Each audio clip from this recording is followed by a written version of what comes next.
What is the most challenging thing you have seen अब जब से आप स्कूल को चला रहे हो? हाँ, हमने बहुत चैलेंजेस फेस किए हैं क्योंकि बच्चों के साथ आप डील कर रहे हो तो एवरी स्टेप पर एक चैलेंज है. हाँ, मोर देन बच्चों के साथ बच्चे तो फिर भी मैं कहूंगी कि दे आर लाइक खाली बुक हैं, उन्हें हमें नया लिखना ही है, so it's very easy for us. But parents तो चैलेंजेस, हमने जो सबसे बड़ा चैलेंज जो फेस किया was launching Ola Kids as an after school centre, activity centre. So क्योंकि स्कूल कंपलसरी है, every child is going to a school. School is compulsory. कभी भी ऐसा नहीं होगा कि बच्चा स्कूल ही नहीं जाएगा. But after school is something that is optional. तो वो एक बहुत बड़ा चैलेंज आया ओला किड्स में, जब हमें ये लगा कि यहाँ यानी हमारे बच्चों के साथ भी my child is not going to a drawing class, my child is not going to a chess class, every child is not going to a chess class, right? So after school was an optional thing which came as a challenge to all our kids. Why would every parent want to send a child to all our kids, being it an after school center, until and unless we kind of prove ourselves to, which would of course take time. So yeah. Number two, of course, after school adds an extra expense.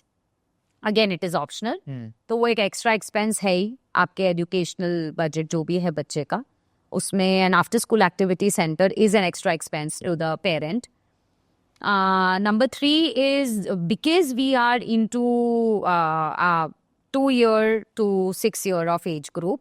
सो इतने छोटे बच्चों के लिए actually भी possible नहीं है that the child is going to a play group in the morning, getting up, going to the school, coming, फिर उसका वो रेस्ट टाइम है, एंड देन इवनिंग में वापस. So it's both the ways. The child readiness भी नहीं है, और कभी कभी अगर चाइल्ड रेडीनेस नहीं है तो पेरेंट का बहुत लेट बैक है कि भाई बच्चा में भी बीमार है. So the frequency of the child falling ill, not getting ready, tantrums, वो ज़्यादा है आफ्टर स्कूल में. सो ओला किड्स के लिए वो भी एक बहुत बड़ा चैलेंज है कि बच्चे एक बार सुबह स्कूल जा रहे हैं, फिर वापस एक्टिविटी सेंटर पे क्यों आएंगे. हाँ, राइट, है ना.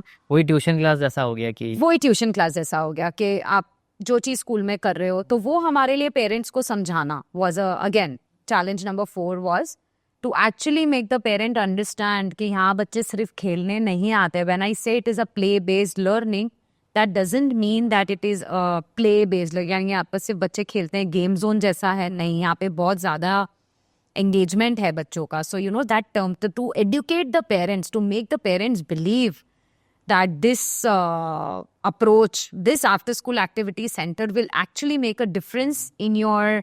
अभी क्या है, ये जो 2 से 6 साल के बच्चे हैं, तो हम पेरेंट्स को ये समझाते हैं, जो एक चैलेंज है हमारे लिए, कि अभी बच्चे ग्रोथ माइंडसेट में हैं, है ना.